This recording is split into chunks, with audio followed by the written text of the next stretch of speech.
राधे कृष्ण दोस्तों, आपका स्वागत है आपके अपने यूट्यूब चैनल स्टडी जोन में। तो आज हम पढ़ेंगे इस वीडियो में फणीश्वर नाथ रेणु जी द्वारा लिखित कहानी तीसरी कसम। तो चलिए इस कहानी को पढ़ते हैं। मारे गए गुलफाम उर्फ तीसरी कसम, इस कहानी का एक और नाम मारे गए गुलफाम है।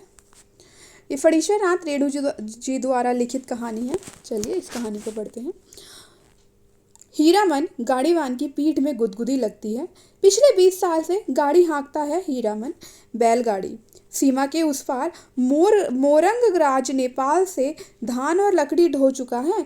कंट्रोल के ज़माने में चोर बाजारी का माल इस पार से उस पार पहुंचा है, लेकिन कभी तो ऐसी गुदगुदी नहीं लगी पीठ में। कंट्रोल का ज़माना हीरामन कभी भूल सकता है? उस ज़माने को एक बार चोर खेप सीमेंट और कपड़े की गांठों से भरी गाड़ी जोगवानी में विराटनगर पहुंचने के बाद हीरामन का कलेजा पोख्ता हो गया था। फारबिसगंज का हर चोर व्यापारी उसको पक्का गाड़ीवान मानता। उसके बैलों की बड़ाई बड़ी गद्दी के बड़े सेठ जो खुद करते अपनी भाषा में। गाड़ी पकड़ी गई 5वीं बार सीमा के इस पार तराई में। महाजन का मुनीम उसी गाड़ी पर गांठों के बीच चुक्की मुक्की लगाकर छिपा हुआ था। दारोगा साहब की 1.5 हाथ लंबी चोरबत्ती की रोशनी कितनी तेज होती है हीरामन जानता है। 1 घंटे के लिए आदमी अंधा हो जाता है। एक छटक भी पड़ जाए आंखों पर, रोशनी के साथ कड़कती हुई आवाज, ये गाड़ी रोको, साले गोली मार देंगे। 20 गाड़ियां एक साथ कच कचा कर रुक गई। हीरामन ने पहले ही कहा था ये 20 विशावेगा। दारोगा साहब उसकी गाड़ी में दुबके हुए मुनीम जी पर रोशनी डालकर पिशाची हंसी हंसे। ह ह ह। मुनीम जी ई ई ई ही। ये साला गाड़ीवान मुंह क्या देखता है रे? ए कंबल हटाओ इस बोरे के मुंह पर से। हाथ की छोटी लाठी से मुनीम जी के पेट में खोंचा मारते हुए कहा था, इस बोरे को साला। बहुत पुरानी अकज अदावत होगी दरोगा साहब और मुनीम जी में, नहीं तो उतना रुपया कबूलने पर भी पुलिस दरोगा का मन ना डोले भला। 4,000 तो गाड़ी पर बैठा बैठा ही दे रहा है। लाठी से दूसरी बार खोंचा मारा दरोगा ने। 5,000। फिर खोंचा उतरो पहले। मुनीम को गाड़ी से नीचे उतार कर दरोगा ने उसकी आंखों पर रोशनी डाल दी। फिर 2 सिपाहियों के साथ सड़क से 20-25 रस्सी दूर झाड़ी के पास ले गए। गाड़ीवान और गाड़ियों पर 5-5 बंदूक वाले सिपाहियों का पहरा। हीरामन समझ गया इस बार निस्तार नहीं, जेल। हीरामन को जेल का डर नहीं, लेकिन उसके बैल ना जाने कितने दिनों तक बिना चारा पानी के सरकारी फाटक में पड़े रहेंगे, भूखे प्यासे। फिर नीलाम हो जाएंगे। भैया और भौजी को वह मुंह नहीं दिखा सकेगा कभी। नीलाम की बोली उसके कानों के पास गूंज गई। 1 2 3। दरोगा और मुनीम में बात पट नहीं रही थी शायद। हीरामन की गाड़ी के पास तैनात सिपाही ने अपनी भाषा में दूसरे सिपाही से धीमी आवाज में पूछा, काहो मामला गोल होगी का? फिर खैनी तंबाकू देने के बहाने उस सिपाही के पास चला गया। 1 2 3। 3-4 गाड़ियों की आड़। हीरामन ने फैसला कर लिया। उसने धीरे से अपने बैलों के गले की रस्सियां खोल ली। गाड़ी पर बैठे बैठे दोनों को जुड़वा बांध दिया। बैल समझ गए उन्हें क्या करना है। हीरामन उतरा। जुती हुई गाड़ी में बांस की टिकटी लगाकर बैलों के कंधों को बेलाक किया। दोनों के कानों के पास गुदगुदी लगा दी और मन ही मन बोला, चलो भैयन, जान बचेगी तो ऐसी ऐसी सग्गड़ गाड़ी बहुत मिलेगी। 1 2 3 9 2 11। गाड़ियों की आड़ में सड़क के किनारे दूर तक घनी झाड़ी फैली हुई थी। दम साध कर तीनों प्राणियों ने झाड़ी को पार किया, बेखटक बेआहट। फिर 1 ले 2 ले दुल की चाल। दोनों बैल सीना तान कर फिर तराई के घने जंगलों में घुस गए। राह सूंघते नदी नाला पार करते हुए भागो पूंछ उठाकर। पीछे पीछे हीरामन रात भर भागते रहे थे तीनों जन। घर पहुंचकर 2 दिन तक बेसुध पड़ा रहा हीरामन। होश में आते ही उसने कान पकड़कर कसम खाई थी, अब कभी ऐसी चीजों की लदरी नहीं ला देंगे। चोर बाजारी का माल, तौबा तौबा। पता नहीं मुनीम जी का क्या हुआ, भगवान जाने उसकी सग्गड़ गाड़ी का क्या हुआ। असली इस्पात लोहे की धुरी थी। दोनों पहिए तो नहीं, एक पहिया। एकदम एक पहिया एकदम नया था। गाड़ी में रंगीन डोरियों के फुंदने बड़े जतन से गूंथे गए थे। दो कस्में खाई हैं उसने, एक चोरबादारी का माल नहीं ला देंगे, दूसरी बांस। अपने हर भाड़ेदार से वह पहले ही पूछ लेता है, चोरी चमारी वाली चीज तो नहीं। और बांस बांस लादने के लिए 50 रुपए भी दे, कोई हीरामन की गाड़ी नहीं मिलेगी। दूसरे की गाड़ी देखें, बांस लदी हुई गाड़ी, गाड़ी से 4 हाथ आगे बांस का अगुआ निकला रहता और पीछे की ओर 4 हाथ पिछुआ। काबू के बाहर रहती है गाड़ी हमेशा। सो बेकाबू वाली लदनी और खरैया शहर वाली बात। तिस पर बांस का अगुआ पकड़कर चलने वाला भाड़ेदार का महाभकुआ नौकर। लड़की स्कूल की ओर देखने लगा। बस मोड़ पर घोड़ा गाड़ी से टक्कर हो गई। जब तक हीरामन बैलों की रस्सी खींचे तब तक घोड़ा गाड़ी की छतरी बांस के अगुआ में फंस गई। घोड़ा गाड़ी वाले ने तड़ातड़ चाबुक मारते हुए गाली दी थी। बांस की लदनी ही नहीं, हीरामन ने खरैया शहर की लदनी भी छोड़ दी।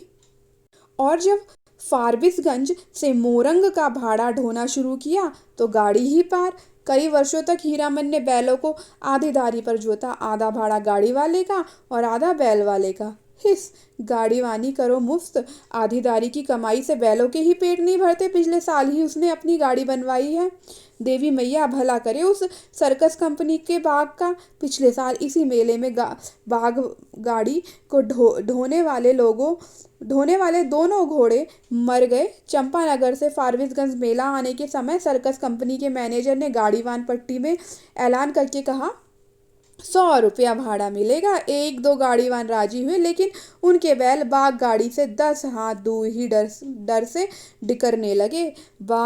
रस्सी तुड़ाकर भागो। हीरामन ने अपने बैलों की पीठ सहलाते हुए कहा, देखो भैयन, ऐसा मौका फिर हाथ ना आएगा। यही है मौका अपनी गाड़ी बनवाने का, नहीं तो फिर आधेदारी। अरे पिंजड़े में बंद बाघ का क्या डर। मोरंग की तराई में दहाड़ते हुए बाघों को देख चुके हो, फिर पीठ पर मैं तो हूँ। गाड़ी वालों के दल में तालियां पटापट उठी। एक साथ सभी की लाज रख ली। हीरामन के बैलों ने हुक्म कर आगे बढ़ गए और बाघ गाड़ी में जुट गए। एक एक करके सिर्फ दाहिने बैल ने जुतने के बाद ढेर सा पेशाब किया। हीरामन ने 2 दिन तक नाक से कपड़े की पट्टी नहीं खोली थी। बड़ी गद्दी के बड़े सेठ जी की तरह नकबंधन लगाए बिना बघाइन गंध बर्दाश्त नहीं कर सकता कोई। बाघ गाड़ीवानी की है या हीरामन ने। कभी ऐसी गुदगुदी नहीं लगी पीठ में। आज रह रहकर उसकी गाड़ी में चंपा का फूल महक उठता है। पीठ में गुदगुदी लगने पर वह अंगोछे से पीठ झाड़ लेता है। हीरामन को लगता है 2 वर्ष से चंपानगर मेले में की भगवती मैया उस पर प्रसन्न है। पिछले साल बाघ गाड़ी जुट गई। नकद 100 रुपए भाड़े के अलावा बुताद, चाह, बिस्कुट और रास्ते भर बंदर, भालू और जोकर का तमाशा देखा फोकट में। और इस बार ये जनानी सवारी औरत है, ये चंपा का फूल। जब से गाड़ी महक रही है।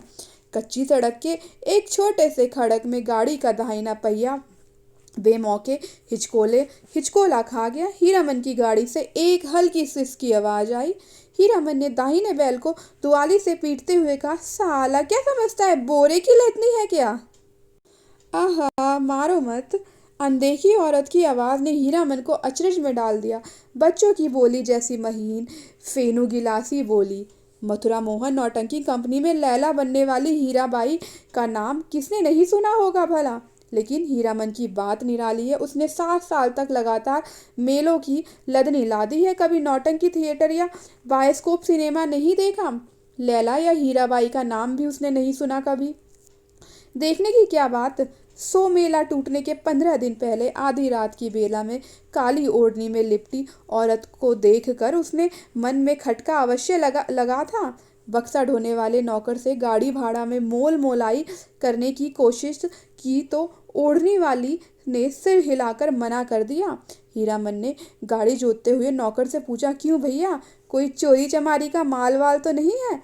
हीरामन को फिर अचरज हुआ। बक्सा ढोने वाले आदमी ने हाथ के इशारे से गाड़ी हाँकने को कहा और अंधेरे में गायब हो गया। हीरामन को मेले में तंबाकू बेचने वाली बूढ़ी काली साड़ी की याद आ गई। ऐसे में कोई क्या गाड़ी हाँके। एक तो पीठ में गुदगुदी लग रही है, दूसरे रह रह कर चंपा का फूल खिल जाता है उसकी गाड़ी में। बैलों को डांटो तो इस बिस करने लगती है उसकी सवारी। औरत अकेली तंबाकू बेचने वाली बूढ़ी नहीं। आवाज सुनने के बाद वह बार बार मुड़कर टप्पर में एक नजर डाल देता है, अंगूछे से पीठ झाड़ता है। भगवान जाने क्या लिखा है। नाक पर एक जुगनू जगमगा उठा है। भगवान जाने क्या लिखा है इस बार उसकी किस्मत में। गाड़ी जब पूरब की ओर मुड़ी, एक टुकड़ा चांदनी उसकी गाड़ी में समा गई। सवारी की नाक पर जुगनू जगमगा उठा। हीरामन को सब कुछ रहस्यमय अजगुत अजगुत लग रहा है। सामने चंपानगर से सिंधिया गांव तक फैला हुआ मैदान, कहीं डाकिन पिशाचिन तो नहीं। हीरामन की सवारी ने करवट ली, चांदनी पूरे मुखड़े पर पड़ी तो हीरामन चीखते चीखते रुक गया। अरे बाप, ई तो परी है। अब इसके आगे की कहानी हम देखेंगे नेक्स्ट वीडियो में। तो लाइक करें, शेयर करें और हमारे चैनल को सब्सक्राइब करें।